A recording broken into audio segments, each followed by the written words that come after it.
오늘 저는 여러분과 함께 사후의 세계라는 제목으로 말씀을 나누겠습니다. 죽음은 길고도 깊고 아득한 터널과 같습니다. 사람들은 이 세상 삶의 끝에서 죽음이란 아득하고 캄캄한 터널을 들여다볼 때 그 끝이 보이지 않고 저쪽 출구가 전혀 보이지 않음을 보고 절망합니다. 그래서 무신론자들은 죽음은 전적인 무의 세계로 돌아가는 것으로 죽음 그 자체로서 삶은 영원히 사라진다고 말하고 있습니다. 불가지론자들은 죽음 저 건너편에 삶이 있는지 없는지는 알 수가 없다고 말합니다. 실존주의자들은 삶이란 지금 여기 현실 세계 안에서 밖에 논할 수가 없다고 주장하고 죽음 저 건너편에 대하여는 생각할 필요조차 없다고 말을 합니다. 그러나 여러 종교들은 그들 나름대로 사후의 세계에 관하여 말하고 있습니다. 그러면 성경은 죽음 저 건너편 세계에 관하여 무엇이라고 말하고 있습니까? 첫째로 구약 성경이 말하는 인간과 사후의 삶에 관해서 우리 알아보고자 합니다. 인간은 하나님의 형상과 모양으로 지음을 받았다고 구약 성경 창세기에 말을 하고 있습니다. 그런데 하나님은 영이시라 예배하는 자가 신령과 진정으로 예배할지라고 말씀하셨습니다. 인간은 하나님의 형상과 모양으로 지음받았기 때문에 당연히 영으로 지음을 받았습니다. 그 영이 혼을 떠우려 우리 육체 속에 지금 거하고 있는 것입니다. 그러므로 인간이 영을 가지고 있기 때문에 하나님과 교제가 되고 대화가 되는 것입니다. 여러분, 지금까지 아무리 발달한 동물이라도 동물이 하나님과 교제를 했다는 기록은 전혀 없습니다. 동물이 절간을 지었다든지 성당을 지었다든지 교회당을 지었다는 말은 전혀 없습니다. 그건 왜냐하면 영이 없기 때문에 영적 대화가 되지 않을 뿐 아니라 영적인 요구도 없는 것입니다. 그러나 타락한 인간은 하나님 앞에서 쫓겨났으나 영적인 교통을 삼아오고 있기 때문에 인간이 사는 곳은 어느 곳에나 종교가 있습니다. 저 아프리카의 피그미 족속으로부터 시작해서 저 알래스카의 그곳에 사는 눈 속에 사는 사람들까지라도 모두 다 자기 나름대로의 종교를 가지고 있습니다. 그건 왜냐? 사람은 근본적으로 그 속에 영이 있기 때문에 영은 영과의 교통을 사모하고 있습니다. 그러므로 그 수단으로서의 종교를 만들어내는 것입니다. 영은 죽지 않으므로 인간은 천국이나 지옥에 갈지언정 영원히 소멸하지는 않은 것입니다. 성경에는 그 사실을 구약에도 분명히 증거하고 있습니다. 아담의 7세손 에녹은 300년 동안 하나님과 동행하다가 하나님이 산채로 천국으로 데리고 가버리고 말았습니다. 창세기 5장 22절 24절에 무두셀라를 낳은 후 300년을 하나님과 동행하며 자녀를 낳았으며 그가 365세를 향수하였더라. 에녹이 하나님과 동행하더니 하나님이 그를 데리고 가심으로 세상에 있지 아니하더라. 그는 물질적인 세계와 영적인 세계를 왔다 갔다 왕래하다가 그만 영적 세계 속에 머물게 되므로 보이지 않게 되고 마는 것입니다. 사람이 만일 물질적인 존재에 불과하다면 왜 에녹이 하나님과 동행하다가 하나님이 산채로 영적인 세계 천국으로 옮겨가 버리고 말한 것입니다. 그것은 인간은 죽지 않은 영원한 존재이기 때문에 하나님께서 그렇게 하신 것입니다. 성경에는 보면 엘리야의 성천 사건도 기록되어 있습니다.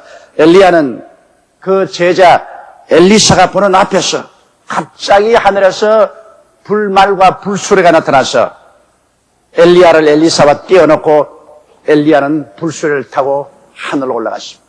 그 엘리야가 올라가는 것을 보고 엘리사가 아버지 이스라엘의 군대여 마병이여라고 고함을 쳤습니다. 그러자 엘리야의 몸에서 떨어진 두루마기를 엘리사가 받아 입고 요단강 물을 치니 요단강 물이 갈라졌다고 말한 것입니다. 이와 같이 엘리야도 산채로 불수레를 타고 하늘로 승천했습니다. 만일 사람이 영적인 존재가 아니라면, 영물이 사는 존재가 아니라면 무엇 때문에 하나님이 엘리야를 불수레에 태워서 하늘로 데리고 올라갈 이유가 어디 있겠습니까? 인간은 물질적인 존재일 뿐 아니라 영적인 존재요. 물질 세계 속에 살 뿐 아니라 신령한 세계에서도 살기 때문에 언제나 물질 세계와 영적 세계에 왕래할 수 있게 주님께서 만들어 놓은 것입니다. 그러므로 영이신 하나님과 오직 영적인 존재인 인간만이 교통할 수 있기 때문에 하나님은 영생하심으로 인간도 영임으로 영생하는 것입니다. 그러므로 하나님께서는 필요하시다면 죽음이라는 과정을 무시하고 영의 세계로, 영생의 세계로 인간을 데리고 가신다는 것을 이 사실을 통해서 분명히 증거해 주고 있는 것입니다. 둘째로 신약과 사후의 세계를 우리가 한번 알아보십시다. 여러분, 예수님은 완전한 하나님이 완전한 사람으로 오셔서 이 땅에서 33년 동안 계시다가 십자가에 죽었다 무덤에 들어간 지 사흘 만에 부활 승천하셨습니다. 그런데 예수님께서 이 땅에서 사역할 동안에 많은 죽은 자를 살렸었습니다. 그러므로 예수님이 하나님 아들 된 것을 증명할 뿐 아니라 인간은 영과 육이 분리되면 죽었으나 영이 돌아오면 도로 살아난다는 사실을 주님은 그 사역을 통해서 분명히 증거해 주셨습니다. 예수님이 사역할 동안에 유대인의 회당장 야이르라는 사람의 딸이 죽었습니다. 회당장이 예수께 나와서 간절히 간구하여 자기 딸에게 손을 얹어서 살려달라고 하므로 예수님이 야이로의 집에 가서 그 딸을 살린 기록이 성경에 있습니다. 누가복음 8장 53절로 56절에 저희가 그 죽은 것을 아는 거로 비웃더라. 예수께서 아이의 손을 잡고 불러 가라사대 아이야 일어나라 하시니 그 영이 돌아와 아이가 곧 일어나거늘 예수께서 먹을 것을 주라 명하시는데 그 부모가 놀라는지라 예수께서 경계하사 이 일을 아무에게도 말하지 말라 하시니라. 여기에 분명히 말하기를 아이야 일어나라고 하시니 그 영이 돌아왔다고 말합니다. 그러므로 그 아이의 영이 떠나서 하늘나라에 갔었을 때는 아이가 죽었으나 하늘나라 임금인 예수께서 돌아오라고 말하니 그 영이 그 몸에 들어오니까 죽은 몸이 살아난 것입니다. 그러므로 인간이 죽는다는 것은 그 영이 몸을 떠날 때 죽는 것이고 영이 다시 몸에 돌아오면 그건 살아나는 것입니다. 그러므로 인간은 영이 그 육체 속에 사는 것이요. 육체의 장막집을 벗어버린다고 해서 그 영이 없어지지 않은 것은 영은 죽지 않고 영생하기 때문인 것입니다. 예수님은 나인성 과부의 아들을 살린 기록도 성경에 기록되어 있는 것입니다. 누가복음 7장 11절로 16절에 그 후에 예수께서 나인이란 성으로 가실새 제자와 허다한 무리가 동행하더니 성문에 가까이 오실 때 사람들이 한 죽은 자를 메고 나오니 이는 그 어미의 독자여 어미는 과부라 그 성의 많은 사람도 그와 함께 나오거늘 주께서 과부를 보시고 불쌍히 여기사 울지 마라 하시고 가까이 오사 그 관에 손을 대시니 맨 자들이 서는지라 예수께서 가라사대 청년아 내가 내게 말하노니 일어나라 하시며 죽었던 자가 일어앉고 말도하거늘 그렇게 말하십니다. 여기에 벌써 나인성 과부의 아들은 죽은 지 며칠이 되었습니다. 그렇기 때문에 집에 있다가 이제는 초상치기 위해서 그를 상의에 메고 그 과부 어머니가 통고로 울면서 따라오고 많은 동리 사람들이 함께 왔습니다. 예수님이 그 과부의 우는 것을 보고 불쌍히 여기사 그 상녀를 중지시키고 뻣뻣이 굳어져서 이미 경직된 그 청년을 향하여 청년아 일어나라고 말씀하니까 즉시로 그 영이 돌아오며 그는 살아서 일어나서 여전히 그 어머니와 말하고 사람들과 대화하고 살았던 것입니다.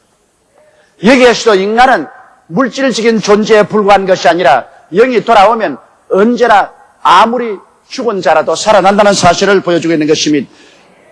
가장 극적인 사건은 나사로의 부활인 것입니다.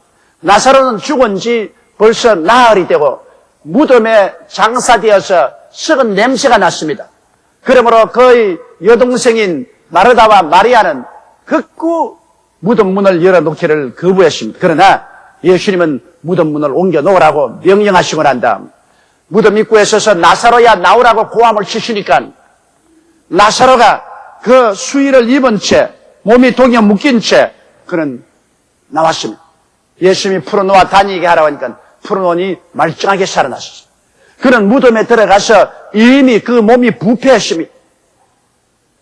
절대로 이학적으로 살아날 수 없습니다. 그런데도 불구하고 예수님께서 그 영을 불러들이니 그 썩고 부패한 몸이 즉시로 살아일어났었습니다. 이러므로 사람은 그냥 물질적인 존재가 아니라는 것입니다. 영이 들어오면 살고 영이 떠나면 죽는다. 그러면 우리 자체가 누구냐?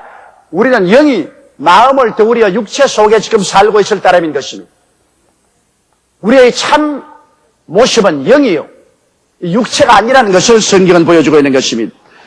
예수님께서 예루살렘으로 십자가에 못 박기 위해서 여행을 하는 동안에 그가 베드로와 야고보와 요한을 데리시고 변화산성에 올라간 적이 있습니다. 변화산성에 올라가서 기도할 때 주님의 입은 옷이 빨래한 자의 흰옷같이 휘어지고 눈부시고 광채가 났습니다. 그러자 모세와 엘리야가 나타나서 예수 그리스도가 예루살렘에 올라가서 십자가에 못 박아 죽을 것을 이야기하는 것을 베드로가 보고 너무 놀라고 감동해서 주여, 여기가 좋사오니 초막 셋을 우리가 지어 하나는 주님을 위해서, 하나는 모세를 위해서, 하나는 엘리야를 위해서 하십시다. 그렇게 말한 적이 있습니다. 그러자 구름이 즉시 그들을 가리우고 하늘에서 음성이 나서 말하되 이는 내 사랑하는 자여 내 기뻐하는 자니 저만 들으라. 그러시고 구름이 사라지고 그들이 정신이 번쩍 차려서 보니 예수님만 계시더라는 것입니다. 이 사건은 마가복음 9장 2절로 5절에 장세하게 기록하고 있습니다. 엿새 후에 예수께서 베드로와 야고보와 요한을 데리시고 따라 높은 산에 올라가셨더니 저희 앞에서 변형되사 그 옷이 광채가 나며 세상에서 빨래하는 자가 그렇게 희귀할 수 없을 만큼 심히 휘어졌더라. 이에 엘리야가 모세와 함께 저희에게 나타나 예수로 더불어 말씀하거늘 베드로가 예수께 고하되 랍비여 우리가 여기 있는 것이 좋사오니 우리가 초막 셋을 짓되 하나는 주를 위하여 하나는 모세를 위하여 하나는 엘리야를 위하여 하사이다 하니 여기에 여러분 모세와 엘리야가 변화산상에 나타나셨습니다. 그런데 우리가 너무나 잘 아는 것처럼 모세는 예수님 모시기 전 1400년경에 이스라엘 백성을 데리고 가나안 땅에 들어오다가 요단강 이편 느보산 어떤 한 기슭에 죽어서 장사되었습니다. 그는 1400년 전에 죽었습니다. 그래서 분명히 모세를 느보산의 한 지산인 비스가산에서 장사 지냈습니다. 그 땅을 육체에 파묻었습니다. 그 영은 떠나가죠.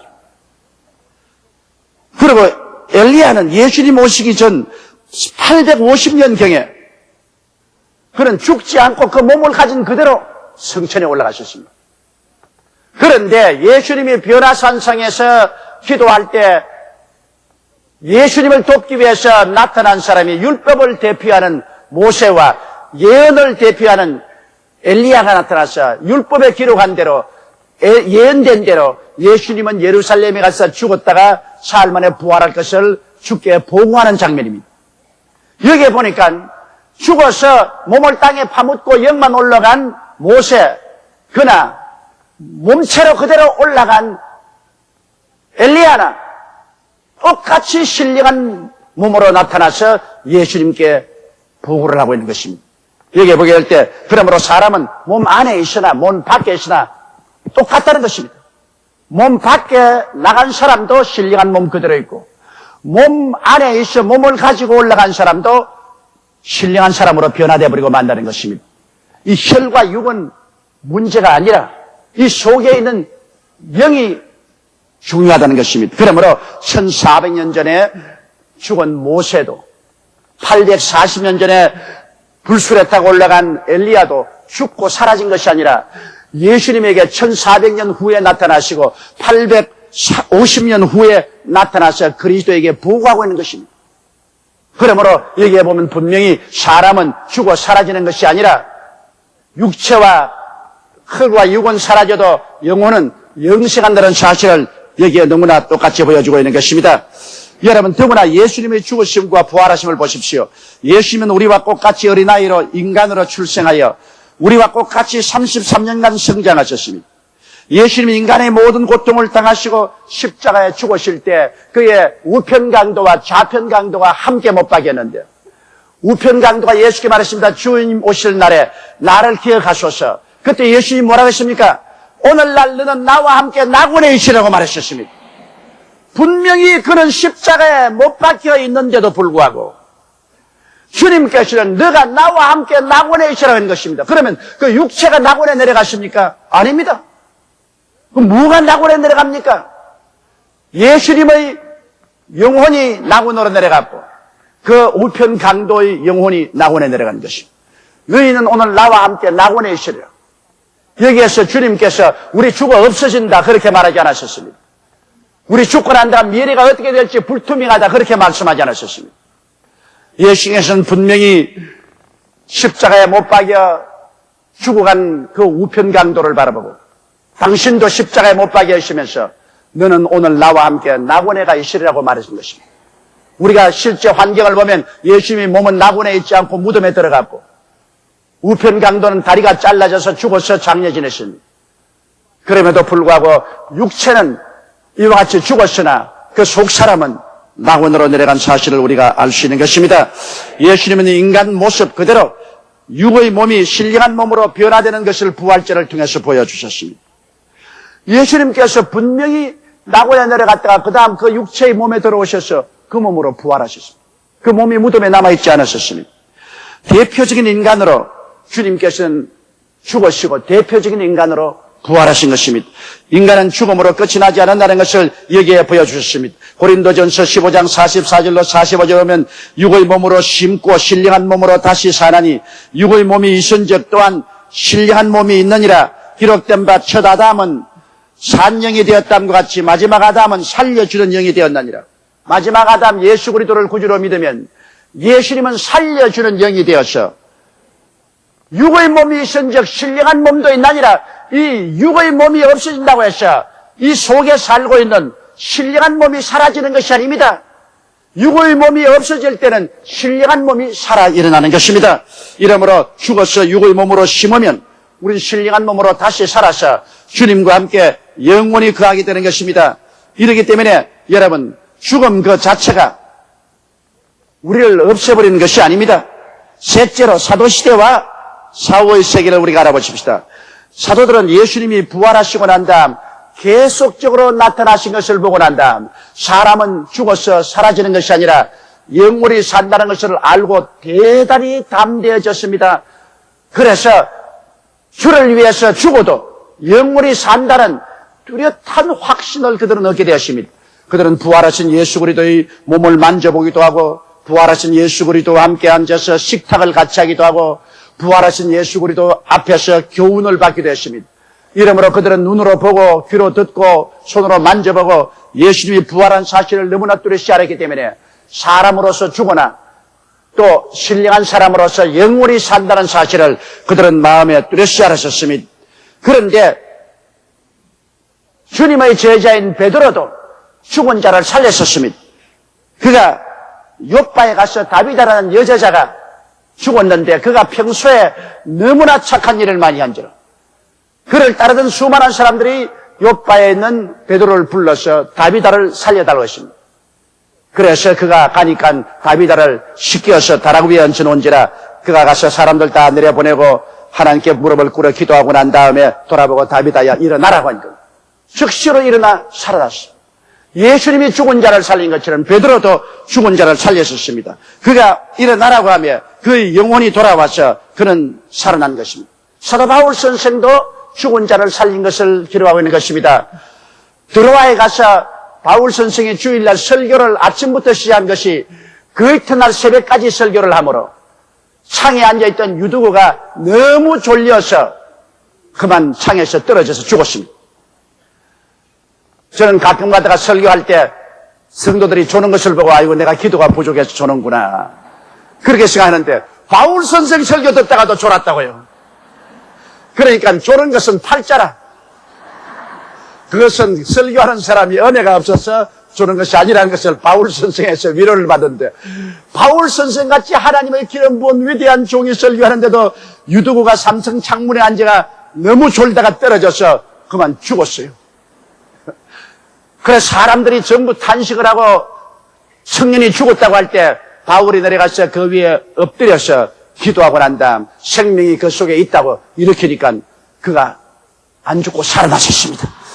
여기에서도 보면 죽은 자도 사도들이 간절히 기도하면 하나님께서 그 영혼을 불러들이는 것을 알 수 있는 것입니다. 여러분, 사도 바울 선생은 정말로 극적인 체험을 한 것입니다. 성경에 보면 그가 루스드라에서 복음을 전가하다가 잡혀서 돌에 맞아 죽었습니다. 원수들이 그가 죽은 것을 확인하고 그를 끌고 도시 밖에 시체 버리는 그런 무더기에 갖다 내어 던져버렸습니다. 그런데 제자들이 이 사도 바울의 죽은 시체를 어떻게 앓고 둘러 모여서 인원하고 기도하는데 바울 선생이 살아 일어나고 마는 것입니다. 그런데 바울은 13년이 지난 후에 그 사건을 그는 고린도 후서에 이렇게 기록했습니다. 고린도후서 12장 1절로 4절에 무익하나마 내가 부득불 자랑하노니 주의 환상과 계시를 말하라. 내가 그리스도 안에 있는 한 사람을 아노니 14년 전에 그가 셋째 하늘에 이끌려 간지라. 그가 몸 안에 있었는지 몸 밖에 있었는지 나는 모르거니와 하나님은 아시느니라. 내가 이런 사람을 아노니 그가 몸 안에 있었는지 몸 밖에 있었는지 나는 모르거니와 하나님은 아시느니라. 그가 낙원으로 이끌려가서 말할 수 없는 말을 들었으니 사람이 가 이르지 못할 말이라. 14년 전에 바울 선생은 이 죽음의 경험을 통해서 그의 속사람이 낙원에 올라가서 도저히 말로서 표현할 수 없는 아름다운 장면을 보았는데 그는 말하기를 그때 체험이 몸 안에서 갔는지 몸 밖에서 갔는지 도무지 분간을 할 수 없었다고 말한 것입니다. 사람들은 생각하기를 죽으면 저 구름과 안개같이 공중에 붕실붕실 떠다니면서 희미하게 그렇게 있을 줄로 생각하는데 그렇지 않고 바울 선생의 말을 보십시오. 내가 몸 안에 있었는지 몸 밖에 있었는지 도무지 분별이 되지 않는다고 두 번이나 말했습니다. 직접 몸으로 간 것 같이 너무나 뚜렷하게 하늘에 올라가서 자기를 인식하고 하늘을 바라보고 그곳에 있는 영광을 이야기했다는 것입니다. 이러므로 그가 몸 안에 있었는지 몸 밖에 있었는지 나는 모르거니와 하나님은 아신다고 하므로 바울 선생은 자기가 직접 몸으로 올라갔는지 그렇지 않으면 몸 밖에 영혼이 나와서 올라가는지 지금도 분별할 수 없을 정도라는 것입니다. 그렇기 때문에 여러분 죽으면 다 모르겠지 그냥 세상도 다 모르고 일가친식도 모르고 희미하게 그렇게 되겠지 그렇지 않습니다. 죽음이란 것은 오늘날 이 세상 삶의 연속으로서 더 아름답고 영광스러운 세계 속에 들어가는 것입니다. 바울 선생은 이 체험을 하고 난 다음에 항상 천국이 그리웠습니다. 빌립보서 1장 21절로 23절에 이는 내가 사는 것이 그리스도니 죽는 것도 유익함이라. 그러나 만일 육신으로 사는 이것이 내일의 열매일진데 무엇을 가릴는지 나는 알지 못하노라. 내가 그 두 사이에 끼었으니 떠나서 그리스도와 함께 있을 욕망을 가진 것이 더욱 좋다고 말했습니다. 차라리 육체를 떠나서 예수 그리스도와 함께 있을 욕망이 더 좋다고 말했습니다. 바울은 죽음을 오히려 사모했었습니다. 고린도후서 5장 1절에도 만일 땅에 있는 우리의 장막집이 무너지면 하나님이 지으신 집 곧 손으로 지은 것이 아니요 하늘에 있는 영원한 집이 우리에게 있는 줄을 안다고 말하는 것입니다. 그러므로 이 땅에 있는 육신의 장막집이 무너진다고 우리가 사라지는 것이 아니라 하늘에 하나님이 인간의 손으로 짓지 않은 영원한 집이 있다고 말했습니다. 고린도후서 5장 8절로 9절에 우리가 담대히 원하는 바는 차라리 몸을 떠나 주와 함께 거하는 그것이라. 그런즉 우리는 거하든지 떠나든지 주를 기쁘시게 하는 자 되기를 힘쓰노라. 차라리 담대해진다면 우리 몸을 떠나서 예수님과 함께 있는 것이 더 좋다고 바울은 말했었습니다. 그러므로 우리가 몸 안에 있든지 몸 밖에 있든지 우리는 주를 섬긴다고 그는 말했습니다. 여러분 베드로도 그는 만년에 주님께서 정한 뜻이 있어서 그 육신의 장막집을 떠날 날이 가까워온다고 말하셨습니다. 베드로후서 1장 12절로 14절에 이러므로 너희가 이것을 알고 이미 있는 진리에 섰으나 내가 항상 너희로 생각하게 하리 하노니 내가 이 장막에 있을 동안에 너희를 일깨워 생각하게 함이 옳은 줄로 여기노니 이는 우리 주 예수 그리스도께서 내게 지시하신 것 같이 나도 이 장막을 벗어날 것이 임박한 줄을 알미라.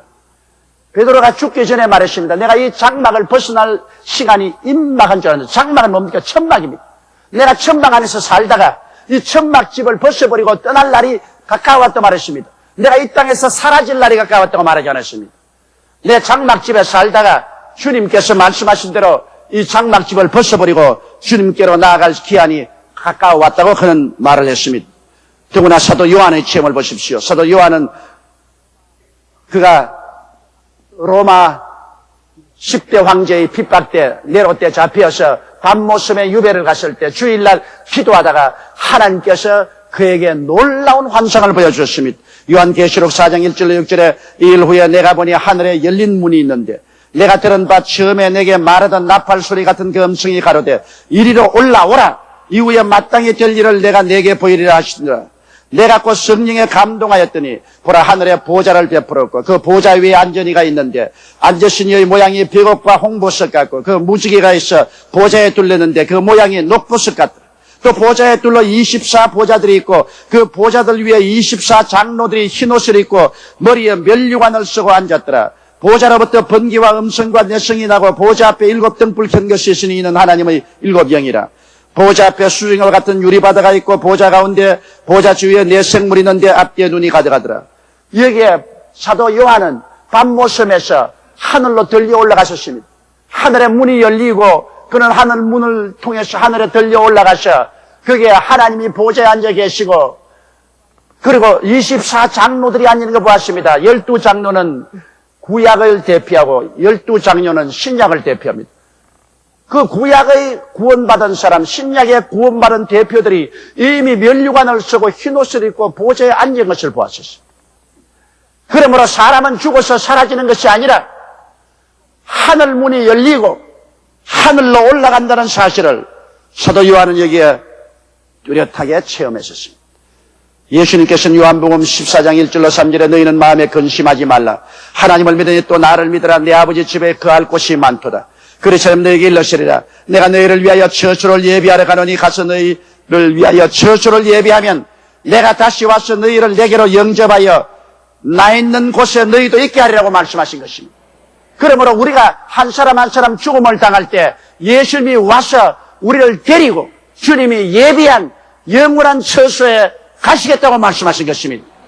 이러므로 우리는 이 땅에 살다가 군뱅이같이 죽어서 흙으로 변해버리는 존재가 아닙니다. 우리의 육신의 장막집이 무너지면 주께서 우리를 에스코드해서 눈물과 근심과 탄식과 이별하는 것이나 구하는 것이나 앓는 것이 없는 영원한 천국으로 데려가는 것입니다. 인간이 죽음으로 모든 것이 끝난다는 말은 마귀의 거짓말입니다. 우리의 육신이 옷을 벗어버릴 때 어떤 이는 거지 나사로같이 낙원으로 가고 이 땅에 주지 육림에 빠져 그리스도를 배반하고 하나님을 무시한 부자 같은 사람은 음부에 내려갈 것입니다. 성경 히브리서 9장 27절에 사람이 한번 나서 죽는 것은 정한이지요. 죽고 난 다음에 심판이 있으리라. 그런데 예수 믿는 사람들은 그리스도가 십자가에서 우리 대신해서 심판을 받았으므로 사망에서 생명으로 옮겨져서 용서와 의를 가지고 영광스럽게 천국으로 들어갈 수 있게 되는 것입니다. 이러므로 사랑하는 성도 여러분, 세상의 무신론자들이나 불가지론자들이나 실존주의자들이 죽으면 없어진다는 그 거짓말을 하는 것에 미혹되지 마십시오. 우리는 잠깐 후에 이 육신의 장막집 벗어버리고 영원히 천국에 들어가서 주님과 함께 거하게 될 것이요. 그 전에 주님이 오시면 우리는 주님 안에서 변화되어 약한 몸이 강한 몸으로, 추한 몸이 영화로운 몸으로, 육의 몸이 신령한 몸으로 변화되어 주와 함께 영원히 살게 될 것입니다. 우리 사람은 영인지라 천국에서 하나님과 영원히 살든지 하나님을 배반하고 지옥에 내려가서 영원히 심판을 당하든지 둘 중에 하나인 것입니다. 인간은 중간에 있을 수가 없습니다. 피할 수 없습니다. 이러므로 두려워하는 자들과 믿지 않은 자들과 살인자들과 행음자들과 우상숭배자들과 모든 거짓말하는 자들은 불과 유황으로 타는 못에 참여하리니 이것이 둘째 사망이라고 말하셨습니다. 육체도 죽고 영이 죽으면 그보다 더 비참한 것이 어디 있습니까? 이러므로 주님께서 은혜를 베풀 때 우리가 간절히 기도해서 주의 구원의 손을 잡고 영원한 생명을 확보하게 되시기를 주의 이름으로 축원합니다. 우리 다 같이 고개 숙여 기도드리겠습니다. 전능하시고 거룩하신 하나님 우리 아버지요, 사람이 죽으면 다시 살 수 있을까요? 욥은 질문했습니다만 우리 주 예수께서 죽었다가 부활하심으로 인간은 다시 살고 영원히 산다는 것을 확실히 증명해 주신 것을 감사합니다. 내 아버지는 우리는 오늘 이 시간 여의도 순복음교회에 앉아있지만은 세월이 흘러감에 따라서 앞서거니 뒤서거니 다 이 세상과 육체를 떠나게 될 것인데 한 사람도 낭념없이 그리스도를 믿어 확실히 주 예수 그리스도를 의지함으로 영원한 천국에서 만나게 되게 하여 주시옵소서. 예수님 이름 받들어 기도드리옵나이다. 아멘.